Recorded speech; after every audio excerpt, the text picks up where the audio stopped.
Welcome back to Vocation Minute, where we're unpacking this series about holy orders and the difference between a bishop, a priest, and a deacon. And so today's series, we're going to focus on a bishop and a priest. So a bishop is a successor of the apostles, which means when you see a bishop, you see someone who literally represents in their person the apostolic ministry, the ministry that Jesus handed on to his apostles and now has been handed down through the centuries, through the last over 2,000 years, and it's done by the laying on of hands. And so when you look at a bishop, he shares in a spiritual lineage, which means that he can trace his spiritual lineage back to the time of the apostles. So bishops, through the past 2,000 years, have laid hands on one another to continue the ministry of Jesus in the world. Again, holy orders is a sacrament of service, which means when you see a bishop, it makes the invisible reality of Jesus's resurrected ministry visible to you and I here and now.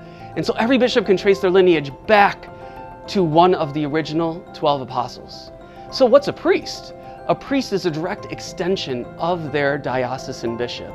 And so a priest takes a promise of obedience to the bishop, and when he receives the laying on of hands, he now is an extension of the bishop's own ministry, the bishop's own priesthood, which means that a priest doesn't function on their own. They function within what we call a presbyterate, or a gathering of all the presbyters, all the priests, in one single diocese or canonical entity. So when you see a priest, you see someone who's been entrusted with the pastoral care of a portion of the people of God, and that priest then is working as a collaborator with the local bishop, with the diocesan bishop.